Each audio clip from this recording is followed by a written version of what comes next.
Hola, ¿cómo te va? Bueno, si llegaste hasta acá, lo que yo te voy a mostrar hoy es la estrategia que yo suelo usar y que después podés copiar para diseñar o planificar la carrera en un half Ironman. ¿Sí? Es una estrategia muy sencilla que suelo utilizar con mis atletas y que me ha dado mucho resultado a lo largo de los años. La he ido puliendo, la he ido perfeccionando, no es para nada compleja. Hay que ponerla en práctica, hay que trabajar desde ensayarla, visualizarla y trabajar, trabajar, trabajar, pero vas a ver que no vas a encontrar ningún problema en poder usarla. ¿Sí? Vamos a comenzar con un punto. Bueno, mi nombre es Alejandro y esta estrategia está diseñada para todos los atletas, sobre todo los atletas amateur que le toman mucha importancia a su proceso de preparación, ¿sí? Hay dos preguntas muy simples, muy básicas que yo me tengo que hacer. ¿Estoy haciendo lo suficiente para rendir al máximo dentro de mis posibilidades, ya sea mis tiempos, mi vida familiar, mi trabajo, mis amigos, etcétera, etcétera, etcétera? ¿Tengo una estrategia clara o voy a ver qué pasa el día de la competencia? Eso es muy normal. Hay atletas que naturalmente tienen mucho talento, entonces les comienza a ir muy bien en los primeros años de su carrera, pero después cuando empiezan a subir de nivel y se empiezan a encontrar con atletas más enfocados o atletas amateurs más profesionalizados, por así decirlo, empiezan a encontrar que los resultados no llegan. ¿Y por qué? Porque se han acostumbrado a trabajar de una forma muy simplista, ¿sí? Confiar solamente en su talento y llega un momento en que con el talento solo no sirve. Se tiene que tener siempre una estrategia bien diseñada. Entonces, en este video, yo lo que voy a intentar hacer es regalarte, darte mi estrategia que utilizo con mis atletas para, ya sean las carreras locales, las carreras nacionales o las carreras internacionales, y que consta de pasos bastante sencillos y bastante lógicos de alguna forma. Si tenemos herramientas básicas y simples como un medidor de potencia, un reloj con GPS, una banda cardíaca, etcétera, etcétera, etcétera, en un proceso de preparación más o menos entre 20 a 16 semanas para un half, vas a ver que vas a poder implementar esta estrategia tranquilamente. En un punto a tener en cuenta, y para que me vayas conociendo, yo he sido toda la vida entrenador de deportes de resistencia. Mi mayor relación ha sido con la natación competitiva, tanto la natación de pileta como la natación de aguas abiertas, y por añadidura se fueron desarrollando los triatletas, ¿sí? Este es Damián Falcone, que es, yo siempre digo que es el atleta que todo entrenador quisiera poder recibir o el atleta a que todo entrenador aspira a poder formar, que ha ganado varias veces el campeonato de media distancia de Córdoba y fue una de las mejores marcas de este año en Kona, en Hawái, haciendo 9 horas 31. También estos son dos chicos que habrán corrido el Mundial de Nueva Zelanda, estamos en el año, hablando en el año 2024, sí, que es Carla Castedo y su marido Luca Rosiski, que hizo 4 horas 29. ¿Sí? Son chicos que tienden a frecuentar la clasificación a los mundiales. También un poco de mi experiencia como técnico de la selección de Córdoba de aguas abiertas en los Juegos de Playa, donde siempre se han cosechado múltiples medallas. Preparador de varios chicos para la maratón, por ejemplo Enzo Barraza, que en su debut en maratón hizo 2 horas 46 en la maratón de Rosario. Eh, y bueno, el equipo y mi mentor que tanto me han dado, el equipo de natación que tanto me han enseñado acerca de este deporte. También soy biomecánico certificado de especialista en lo que es biomecánica del ciclismo, biomecánica de la natación y biomecánica de la carrera. Es un campo que lo exploro muchísimo y lo trabajo mucho con cada uno de mis atletas para poder optimizar y poder utilizar cada recurso mínimo que tengan para poder lograr los mayores resultados. Bueno, vamos a comenzar con lo concreto. Ahora yo lo que te voy a hacer es compartir mi estrategia para correr un half Ironman y algunos puntos que en la práctica se me han ido revelando con los años y que te pueden llegar a servir a vos, y espero que lo puedas utilizar para poder planificar tu carrera y generar más confianza el día de la competencia, ¿sí? Por ejemplo, la estrategia para la natación, donde el objetivo es cubrir los 1900 metros, ¿sí? Con el menor gasto energético posible y optimizando la eficiencia, que eso tiene que ver con una cuestión de la técnica, y la preparación para los siguientes segmentos. La cuestión de la técnica, que no es un tema que vamos a tocar hoy, es muy importante. Hay un punto que hay que tener en cuenta que no muchos prestan atención, que es que la natación requiere que vos le des el 110% para que te devuelva el 1%. Si bien un medio Ironman o un Ironman son más en el nivel amateur, no estoy hablando en el nivel profesional, son más como un duatlón, donde la natación no genera una diferencia considerable, poder frecuentar la situación o el segmento de natación sin estrés hace al equilibrio energético en las otras dos actividades y hace a que puedas correr con mucha mayor tranquilidad. La idea es sacarse esa idea de la cabeza, ese concepto de la cabeza que necesito pasar rápido en la natación porque después me siento cómodo en la bici corriendo. No, acá la idea es que vos, si estás bien preparado, como hay un principio que dice que yo no puedo ejecutar lo que nunca frecuenté, si yo no me entreno para tener un buen segmento de natación, nunca me voy a sentir seguro. Y esas fallas pueden ser tanto desde lo psicológico, desde lo técnico, desde lo fisiológico, etcétera, etcétera, etcétera. ¿Sí? Entonces, el primer punto que vamos a tener en cuenta es el ritmo de la prueba. De tantos años trabajar, y no voy a hablar de pileta corta porque siempre hemos tenido acceso más a piletas cortas que a piletas largas, yo encontré una relación muy estrecha entre el pase o una toma de tiempo de 3000 metros en pileta corta y el pase en la distancia de los 1900 en natación, ¿sí? Por ejemplo, ahí te puse, esto es un test real tomado de un atleta real amateur de 43 años actualmente. Un atleta amateur hizo 47 minutos 30 segundos, lo cual significa que nadó un promedio de 1,37 por cada 100 metros, ¿sí? Si eso lo traduzco al tiempo de natación de los 1900 metros, ese pase, resulta que mi atleta va a estar nadando más o menos entre 30 y 32 minutos. Obviamente siempre hay cuestiones a tener en cuenta, los pelotones, la habilidad de los otros nadadores que te pueden estar estorbando, que no te hayan golpeado, cómo están puestas las boyas, cómo es el clima del agua, cómo es tu grado de flotabilidad, ese es un tema que vamos a tocar en una charla aparte, eh, cuál es tu habilidad en el giro de las boyas, etcétera, etcétera, etcétera. Pero más o menos, habiendo cubierto todos esos aspectos, el pase de los 3000 metros de toma de tiempo de pileta corta se va a ver reflejado en el pase de tus 1900 en aguas abiertas del día de la carrera. Entonces ya ahí medianamente ya podemos tener una idea de cuál va a ser el tiempo del segmento de natación.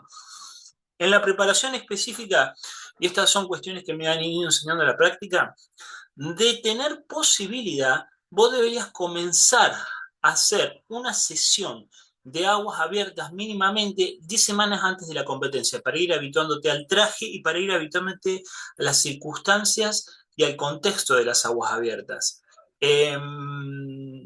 Muy importante, esta sesión de aguas abiertas no es que se reemplaza por una sesión de natación, sino que debería ser una sesión extra, en un mundo ideal.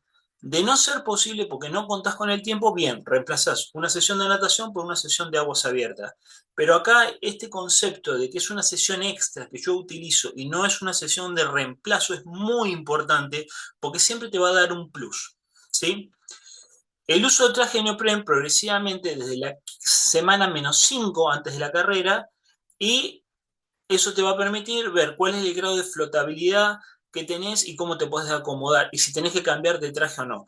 En otra charla ya vamos a hablar de cómo seleccionar el traje para poder nadar.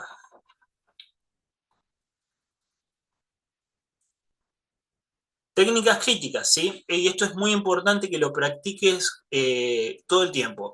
Respiración bilateral. Si yo tengo la capacidad de respirar para los dos lados, no estoy forzado ni obligado a tener que siempre tener el pelotón de un solo lado para poder ir midiéndolo o poder sumarme a ese pelotón. el hecho de poder respirar para los lados, algo que es muy simple, muy básico en la natación, pero muchos triatletas no sé por qué se niegan a entrenar respiración bilateral, logra y te permite tener mucha más versatilidad dentro del pelotón y poder escapar a esas situaciones complejas que se presentan en carrera, sobre todo con gente que no sabe nadar. ¿Sí? Y practicar la orientación frecuente en aguas abiertas, por ejemplo, trabajar cada 5 brazadas, empujar y marcar puntos de contacto, hacer trabajos de visualización previo a la entrada del agua, buscar puntos de referencia y tenerlos medidos, saber hacia la izquierda o hacia la derecha dónde tengo esos puntos de referencia, visualizar, visualizar, visualizar. El tema del drafting.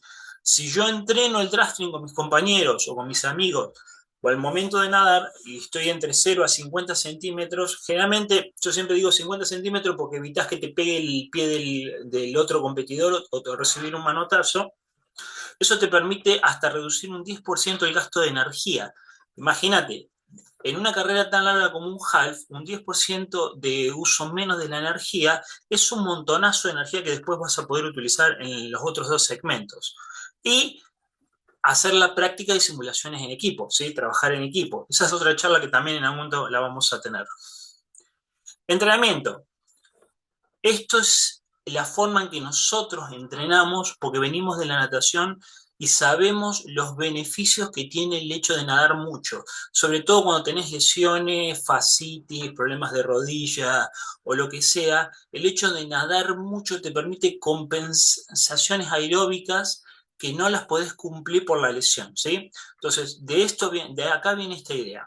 El volumen más o menos recomendado para nadar es mínimamente 3 veces a la semana, 3.000 metros a 4 sesiones a las semanas y lo ideal sería superar los 3.000 metros hasta los 4.500 metros.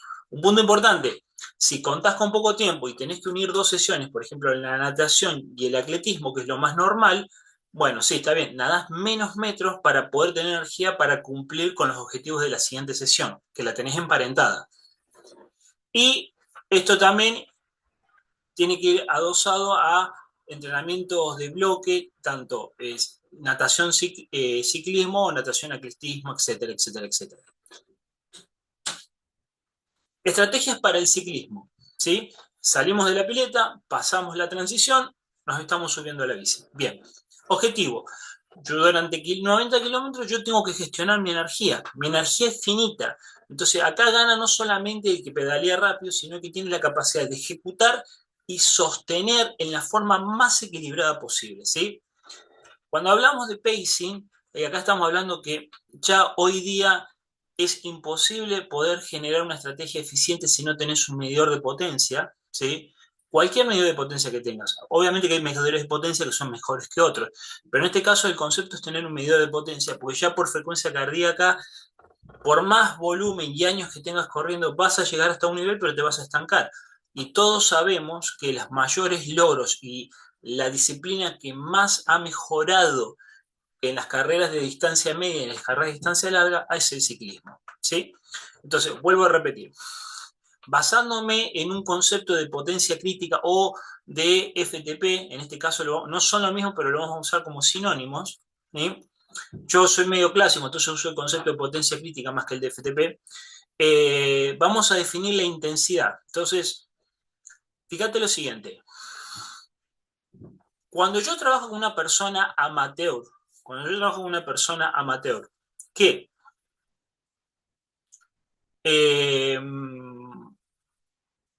está queriendo subir más hacia su alto nivel, trabajo entre el 80 y el 85%. Ya hoy día estoy trabajando más entre el 85 y el 90% de esa potencia crítica o de FTP. Como estoy hablando como potencia normalizada, estoy hablando como la potencia que va a caracterizar todo el concepto de la carrera. En un nivel intermedio, se trabaja entre el 85-90 y ya se suele pasar. Yo he llegado a trabajar lo máximo, en mi experiencia, hasta el 92% de la potencia crítica o el FTP. Los elite, y esto siempre hay que tomarlo entre comillas, tienden a trabajar hasta casi un 100% de su FTP, pero son los muy pocos. Tenés que tener más o menos idea en cuenta que trabajan un promedio entre el 93 y el 98%. Sacando la diferencia, y en este caso no estamos hablando de la elite, estamos hablando de un nivel amateur y un nivel intermedio. Estos son los porcentajes con respecto a tu potencia crítica o tu FTP que vos deberías correr una carrera para poder gestionar los esfuerzos. ¿Se puede correr a menos que eso? Sí, por supuesto.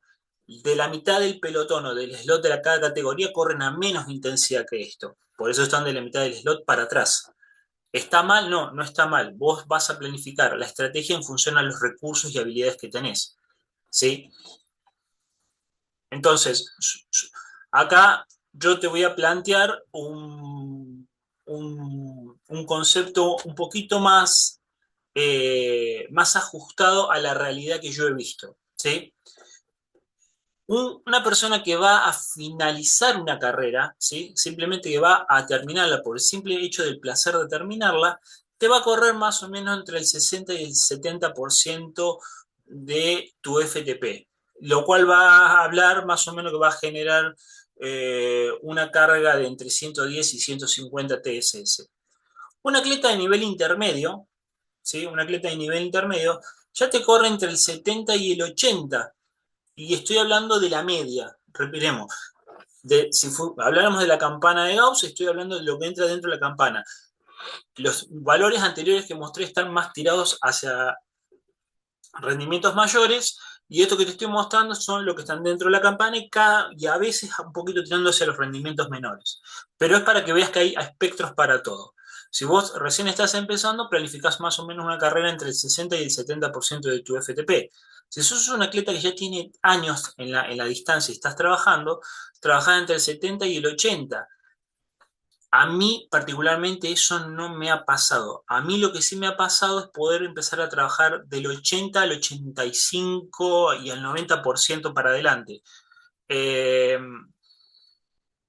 pero los dos casos anteriores, donde yo muestro finalistas y atletas de nivel medio, también ocurre. Los he analizado estadísticamente y también ocurre. Yo tiendo a trabajar un poco más entre el 80 y el 85% y tratando de tirarlos cada vez más hacia el 90%. Pero repito, está en función al atleta, por eso existe el principio de la individualidad. Ahora, mira, te voy a poner un ejemplo básico, ¿sí? Hay algunos puntos que tenés que tener en cuenta. Ahora, acá, como el ciclismo es lo que marca la diferencia en la carrera, vos hay algunos puntitos que los tenés que tener en cuenta. Los primeros 30 o 40 minutos de la carrera, los primeros 30 o 40 minutos de la carrera en ciclismo, vos vas a ir al 95% de la potencia objetivo, que no es tu FTP, sino es la potencia objetivo a la que vas a correr, que es un porcentaje de tu FTP. Eso tiene que quedar claro porque la gente siempre se confunde. Si en esa carrera te toca atacar subidas que te llevan más o menos entre 30 segundos a 2 minutos, vos te podés ir hasta el 110% de la potencia objetivo, pero rápidamente tenés que volver a la potencia objetivo para equilibrar el gasto de energía. Y si tenés subidas que son mayores, ¿sí?, a 3 minutos, o sea, estás ascendiendo durante 3 minutos o más, no deberías pasarte el 105% de la potencia objetivo, ¿sí? Vamos a un caso práctico. Este es el mismo atleta que yo mostré anteriormente en la parte de natación. Tiene un FTP o una potencia crítica de 280 watts. Sí, la potencia objetivo, lo que yo le planteé es que corra al 83% de esa potencia crítica o FTP. Entonces, el 83% son 232 watts. En subidas breves, que son estas subidas de 30 segundos a 2 minutos, no debería pasarse de los 255 watts, que es el 110% de la potencia objetivo, tal como lo marcamos acá. En subidas largas, que son mayores a 3 minutos, no debería pasarse del 105% de la potencia objetivo, que son 244 watts. De esa forma, vos te permite no tener picos de potencia totalmente asimétricos en extremos, y de esa forma te permite nuevamente conservar mejor y utilizar mejor esa energía que tenés en el cuerpo, que es finita, ¿sí? Simulación y preparación, no me quiero pasar. si vos podés trabajar bien en esto, vos podés realizar al menos 2 simulaciones del 70% de la distancia, o sea, el 70% de 90 kilómetros a la intensidad objetivo. Y unirlo o linkearlo a transiciones de carrera a pie. Esto te permite hacer un desarrollo específico y adaptar a tu cuerpo, tanto física, espiritual y mentalmente, a las condiciones que te va a demandar la carrera. ¿Sí?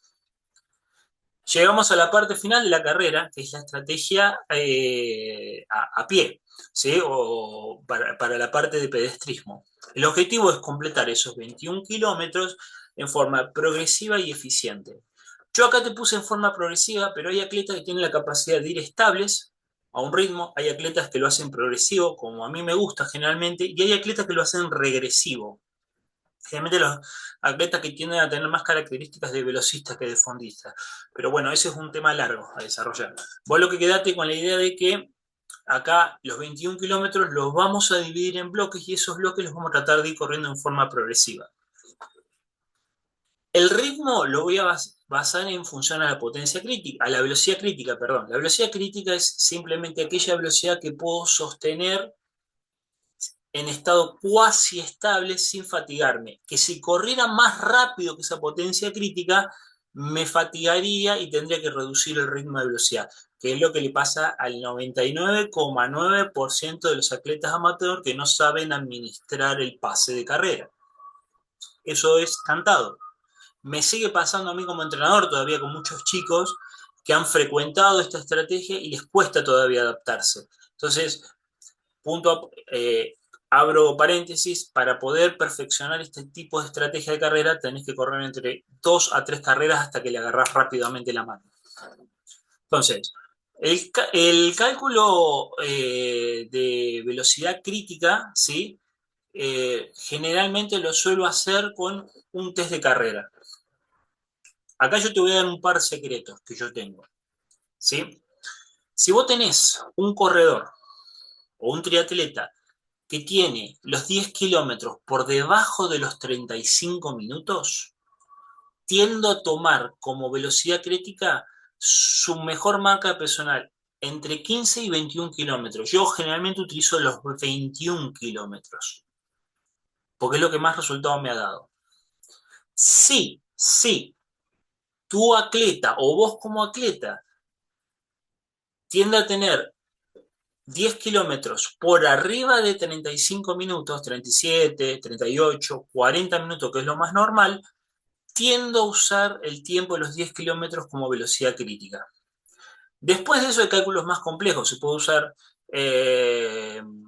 un test de 3 minutos y un test de 20 minutos en días separados para hacer un cálculo de la velocidad crítica, etcétera, etcétera. Pero yo acá te estoy dando una herramienta sencilla y estratégicamente simple de implementar para que puedas calcular esa velocidad crítica. ¿Sí? Generalmente, de esa velocidad crítica, tus 21 kilómetros, ¿sí? Los vas a correr, por lo general, al 85-90% de esa velocidad crítica. Eso es el ritmo de tus 21 kilómetros, por lo general. Si estás menos entrenado, entre el 80 y el 85. Y ya, si no estás para nada entrenado, vas a siempre a trabajar por debajo del 80% de esa velocidad crítica. Pero, más o menos, esos son los números que tenemos. Entonces, vos tenés que dividir, como volvemos al principio, la carrera en 3 segmentos. El primer tercio, supongamos, el primero 7 kilómetros, vos corres un 5% más lento que el ritmo promedio. ¿Sí? En el medio, más o menos corres al ritmo promedio. No tiene que ser exclusivamente la velocidad crítica, pero sí al ritmo promedio al que lo vas a correr. Y al final, si administraste bien la energía y te alimentaste bien, vas a poder ser capaz de ir progresivamente mejorando de 1% por kilómetro y terminar corriendo el último kilómetro un 5% más rápido que la velocidad correspondiente a tus 21 kilómetros. Nota de color. En un half, si estás bien entrenado, tendés a correr entre un 5 y un 7% más lento que tu mejor marca de 21 aislada. Si no estás entrenado, se te va entre un 10 y un 15%. Ejemplos prácticos. Vamos a suponer que la velocidad crítica, que esto es un caso real, nuevamente, del atleta que estamos hablando, de 43 años, es 4,9 el kilómetro. ¿Sí?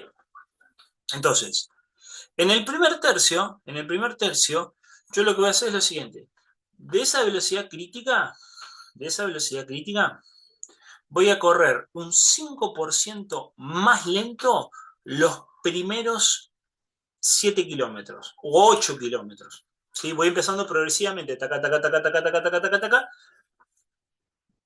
hasta llegar al kilómetro 7. Entonces voy a estar corriendo entre 4:19, 4:18, a veces se me va a ir a 4:23, estoy nombrando números que pasaron en la vida real. 4:21, 4:15, 4:14, y progresivamente el atleta va llegando en el kilómetro 7, que generalmente es lo que tarda en acomodarse. Mis atletas, tendría que estudiarlo, pero generalmente se acomodan en el kilómetro 5 al kilómetro 7, ya cerca de esa velocidad crítica. El segundo tercio, o sea, entre el kilómetro 7 y el kilómetro 21, te vas a ir acercando progresivamente a esa velocidad crítica, o un poquito más lento. Si estás bien entrenado, vas a poder ir acercándote a esa velocidad crítica. Si no estás tan bien entrenado, vas a estar más 5, más 4, más 5 segundos más lento. ¿Sí? Supongamos que 4:9 es tu velocidad crítica y vas a estar en 4:13, 4:14, 4:12 en algunos puntos. Es como que se clavan los ritmos más o menos en ese promedio.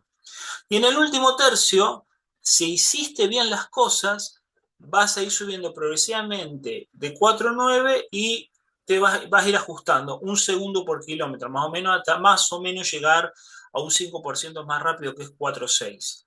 Si no lo podés hacer porque no te dan las piernas, porque no te alimentaste bien, porque la temperatura no te está acompañando, porque gastaste mucha energía o demás en el ciclismo, yo te aconsejo que vuelvas en el último tercio a bajar el ritmo a 4:15, 4:19, o sea, un 5% más lento. Eso te va a permitir no perder velocidad y mantener la integridad de tu metabolismo y de tu mente. No te va a jugar una mala pasada a tu mente. Obviamente, siempre y cuando lo tengas todo esto entrenado, ¿no? Entonces, algo que sí te quiero compartir son más o menos 3 series que yo suelo utilizar mucho entre la semana -8 y a partir sí o sí de la semana -5 para eh, fijar los ritmos y entrenar los ritmos de carrera. Una serie típica mía son los 3 de 15 minutos a ritmo de tempo, o sea, entre los 85 y el 90% de la potencia crítica, con 3 minutos de recuperación activa. O sea, por 15 minutos, al ritmo que estoy buscando en los 21 en carrera, hago 3 minutos de trote suave, vuelvo a cumplir esos 15 minutos y así. Si el atleta me puede frecuentar durante 6 a 5 semanas esta serie y los ritmos no caen, es seguro que en carrera nos va a salir. O sea, el ritmo nos va a salir. Eso es clavado. Otra serie que suelo usar, no la estoy usando mucho últimamente, pero sí la sabía usar hasta hace 2 años atrás, son 15 kilómetros al 95% del ritmo que estoy buscando correr los 21 kilómetros. Si yo hago esta serie un poquito, la suelo usar un poco más, entre 8 a 4 semanas previas a la carrera, también me aseguro que el día de la carrera el ritmo lo tengo asegurado y me va a salir. Pero esta es una serie que tiende a ser un poco más estable, ¿sí? Y esta serie, que la estoy usando mucho últimamente y que me permite asegurarme los cambios de ritmo que estábamos hablando en esos 3 bloques de 7 kilómetros en los 21 kilómetros, es esta. 3 más 2 más 1, 2 veces con 1 kilómetro de descanso activo en el medio. Quiere decir que voy 3 kilómetros al ritmo de competencia, voy 1 kilómetro suave. 2 kilómetros al ritmo de competencia, pero más cerca de la velocidad crítica, 1 kilómetro suave. Y 1 kilómetro a un 5% más rápido que mi velocidad crítica, 1 kilómetro suave, y lo vuelvo a repetir. Entonces, haciendo una alternancia de estas 3 series a partir de la semana 8 y sí o sí en la semana 5, yo me aseguro que el atleta tiene la capacidad no solamente de soportar el ritmo en condiciones adversas, sino también, y esto es muy importante, de poder hacer cambios de ritmo porque está acostumbrado a eso. El uso del drafting. Generalmente se tienden a generar pelotones en la carrera. Esto ocurre mucho en las maratones, más que en los 21 kilómetros. Pero lo he visto mucho en el triatlón local. Si vos te pones en un pelotón, vos no podés permitir que el pelotón te lleve mucho más rápido de tu ritmo. Vos tenés que encontrar pelotones que vayan al ritmo que vos estás buscando, tenés que ser inteligente y no tenés que dejarte seducir por las cagadas a palo. En cagada a palo se entiende como los tirones que van tirando, porque eso te van desgastando las piernas. Vos tenés que ser inteligente. Si alguno se escapa, no lo persigas y te lleva más rápido al ritmo que estás buscando. El drafting, como ocurre en la bicicleta, que en la half no está permitido, pero sí como ocurre en el agua, te permite reducir entre un 10 a un 15% el gasto energético. Entonces, si encontrás corredores o compañeros o amigos que van más o menos a tu mismo ritmo y trabajando, igual que ocurre en el ciclismo, en forma redonda, alternando uno con el otro, eso les permite aún más conservar más energía y guardar energía para los sprint finales. Los sprint finales, en una distancia de 21 kilómetros, estamos hablando generalmente del último kilómetro. ¿Sí? Una pregunta que me hace mucho, ¿cómo llego yo en condiciones para poder implementar esta estrategia? Bueno, yo generalmente esto que te voy a mostrar ahora lo suelo hacer a partir de la quinta semana o la semana -5 antes de la carrera. ¿Sí? No lo hago antes, no lo hago antes, porque el atleta es medio como que se desenfoca, no la sigue mucho, salvo que lo use como estrategia porque el atleta tiene tan poco tiempo para entrenar que tengo que combinar sesiones. Pero por lo general, esto que te voy a explicar ahora lo hago a partir de la semana -5. Fíjate, acá te puse varios ejemplos para la distancia sprint, para la distancia olímpica, para un half y para un Ironman. Yo en este caso voy a hablar del half, ¿sí? En un sprint, fíjate que acá podés hacer distancia completa, porque tranquilamente podés correr 20 kilómetros, pedalear 20 kilómetros y bajarte a correr 5 kilómetros, y eso lo puedes repetir una, dos o tres veces, dependiendo del estado del atleta. Yo he llegado a hacerlo hasta 4 veces en etapas de base. En una atleta de distancia olímpica que corre entre el 95 y el 105% de su FTP generalmente y tiene muchos tirones a nivel de consumo de oxígeno, eh, hago el 80% de la distancia en el ciclismo y el 50% de la distancia corriendo, o sea, 5 kilómetros. Y esto lo he llegado a hacer hasta 2 veces con alta calidad. Cuando la calidad se pierde, lo corto. ¿Sí? Si yo veo que la calidad cae, se corto, porque a mí me interesa la especificidad en este momento. Acá es lo que a vos te va a importar en este momento. El half. En el half yo suelo trabajar el 70% de la distancia y en este caso lo hicimos el 70% de la distancia al 83% del FTP o de la potencia crítica. ¿Sí? Donde suelo hacer juegos de pequeñas variaciones en el medio para simular las subidas y las bajadas. Y el 40% de la distancia de los 21 kilómetros. ¿Por qué el 40%? Porque eso me permite fijar el ritmo. A mí lo que me interesa es que el cerebro aprenda los ritmos específicos a los que tengo que correr. Esto que ven acá, nunca lo he hecho en un mismo día repetido 2 veces. Lo que sí he hecho es repetir esta serie un sábado o un domingo o un viernes o un domingo. Eso sí lo he hecho. Usar el sábado con la natación de recuperación y mucho trabajo técnico, mucho trabajo de flexibilidad y con el rolo y mucho trabajo de entrenamiento mental y volver a repetirlo el domingo. O lo hago el sábado y el domingo. ¿Sí? Donde el domingo te esfuerzo hasta que salgan los ritmos tan fuertes como salieron el sábado. Es un trabajo de resistencia al ritmo específico, si le quieren poner algún nombre. Bueno, y en el Ironman, entre un 50 y un 60% de la distancia de ciclismo y un 25 o un 30% de la distancia de atletismo. Ustedes pueden hacer más si quieren, o sea, pueden modificar un porcentaje, pero estos son los porcentajes promedios que yo he trabajado y que me han dado mucho resultado a lo largo de los años. ¿Sí? Eh, También hay simulaciones muy interesantes, por ejemplo, nadar entre 1000 a 1500 metros y hacer el 70% del segmento de ciclismo. Es una combinación básica. Y en el ciclismo y en la carrera hacer el 50 al 60% más el 40% de la carrera en forma progresiva. Cada vez simulando más la estrategia de la forma en que voy a correr la carrera. Por ejemplo, la semana quinta puedo hacer el 40% de la distancia de 21 kilómetros en forma plana y después la siguiente semana ya empiezo a meter variaciones de ritmo y ya las voy perfeccionando a partir de la semana -3. Diálogos internos, y esto es muy común. Puedo poner una lista eterna, yo solamente elegí lo más general, que no suman, ¿sí? No tengo tiempo para entrenar, pero si invertís dinero en recursos, por ejemplo, en un medidor de potencia, invertís en cosas sencillas para hacer mucho hincapié en la fase de recuperación,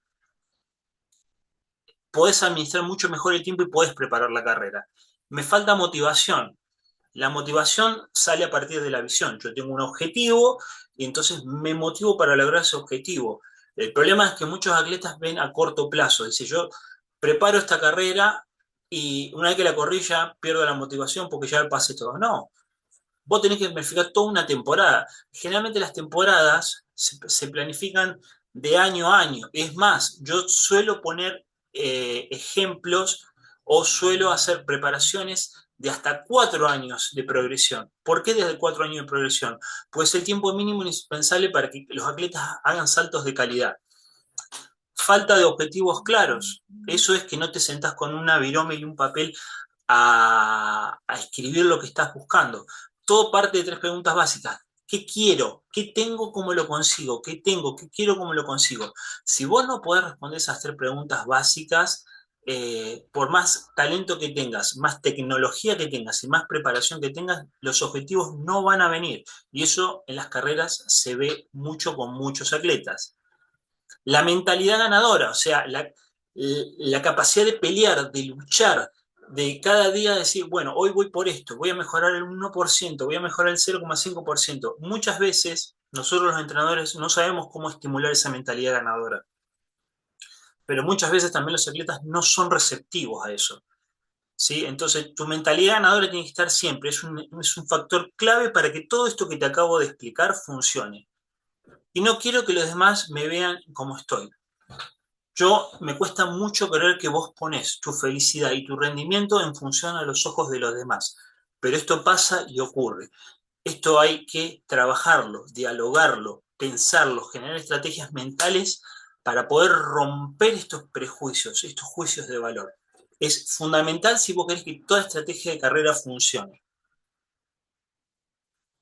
Entonces, a partir de acá, yo tomé de los referentes a nivel mundial principios que ordenan todo este proceso, que no empiezan el día de la carrera es la frutilla del postre, empiezan desde el momento en que decidiste que te vas a transformar en un triatleta. No importa el nivel, porque el nivel te lo marca tus posibilidades, tu preparación, etcétera, etcétera, etcétera. Pero si vos haces las cosas bien, si vos peleás cada día por lograr lo que estás buscando, con orgullo, con pasión y sobre todo con alegría, eh, el resultado viene solo. Entonces, estos creo que son 5 principios no formales ordenadores muy, muy importantes y muy poderosos para todos los triatletas y todos los entrenadores. Primero, y este es fundamental, me costó muchos años entenderlo, pero una vez que empecé a utilizar tecnología y ver los resultados lo empecé a comprender. El deportista debe hacer la menor cantidad de trabajo posible que le reditúe los beneficios mayores que pueda conseguir. O sea, hacer la mínima cantidad de trabajo posible. Si voy a lograr un resultado entrenando 12 horas por semana, ¿para qué voy a entrenar 20 horas por semana? Voy a entrenar 20 horas con semana cuando busque un rendimiento mayor, pero si con este momento 12 horas me alcanza con todos los elementos que tengo, está perfecto, son 12 horas. Después iremos por 13, después iremos por 14, después iremos por 15, después iremos por 16, 20, 24, etcétera. Yo he tenido atletas que han llegado a entrenar 32 horas en forma innecesaria. Con 23, 24 horas hubiésemos podido llegar a los mismos resultados y hasta mejor porque el deportista descansaba. Son errores míos de principiante. Creer y atenerse siempre al principio de la constante mejora, ¿sí? Y estableciendo objetivos cada vez más elevados, más elevados, más elevados. Es la única forma de mejorar. Así parezcan imposibles, pero objetivos cada vez más elevados. ¿Sí? ¿Sí? Después, saber para qué estoy haciendo algo. Los mejores resultados que yo he obtenido con mis atletas es cuando me he preocupado por educar a mis atletas. Hay atletas que son como toritos. Vos le pones un trabajo y bam, bam, bam, bam, bam. Ahora, cuando la situación cambia y ellos no tienen respuestas o herramientas para poder adaptarse a esa situación cambiante, por más talento que tengan, pierden como en la guerra. Entonces, el atleta debe ser educado. Vos como atleta te tenés que educar, tenés que saber por qué estás haciendo tal cosa y confiar en lo que estás haciendo. Los límites solo existen para una cosa, para romperlos. Eso es una enseñanza muy importante que me dejó mi mentor y que es un principio ordenador de todos los procesos que yo realizo con una persona. Y tiene que también ser tu proceso. Vos, tus propios límites solo existen para algo, para romperlos. Y este es un último principio antiquísimo, fíjense de dónde viene, que hay que saber leerlo, pero que para mí, a mí me hace mucho ruido para bien, que dice lo siguiente: ningún hombre tiene derecho a ser aficionado en el ámbito del entrenamiento físico. Para un hombre es una vergüenza pasar por esta vida sin descubrir la verdadera fuerza de la que es capaz. Y acá es una reflexión. ¿Vos estás seguro? Y esta es una pregunta que yo te hago a vos. ¿Vos estás seguro que agotaste todos los recursos y que hiciste todo lo posible para lograr lo que estás buscando? ¿Estás seguro que agotaste todo lo que llegaste al límite, a lo mejor que podías lograr? Si haces ese examen de conciencia para con vos mismo, te va a sorprender las respuestas que puedes llegar a encontrar. Realmente te puede llegar a sorprender las respuestas que puedes llegar a encontrar. Entonces, acá yo te dejo la filosofía y un programa y un método de poder desarrollar una estrategia de carrera. La podés hacer solo, perfectamente la podés copiar y vas a lograr grandes resultados. La podés hacer con nosotros, generando procesos ordenadores y procesos cada vez más enriquecedores. La podés comentar. Vos, es un regalo que yo te doy. Vos podés hacer lo que vos quieras. Te estoy dando un secreto. Te estoy dando una forma de trabajar que a mí me ha generado muchos resultados y de muy buena calidad. Espero que te haya gustado y si estás interesado en aprender más, en trabajar más o trabajar puntos fuertes, en la descripción del video te voy a dejar el enlace en Calendly donde puedes agendar una charla gratuita con nosotros a través de Zoom y podemos hablar y ver en qué te podemos ayudar. Si yo tengo las herramientas que te pueden llegar a ayudar, te lo voy a decir, y si esas herramientas no son para vos o no en este momento o no se adecúan a tu forma de hacer las cosas, también te lo voy a decir para que no pierdas tiempo. Es lo más sincero que puedo hacer. Espero que esta charla te haya servido, cuídate y nos vemos en la próxima.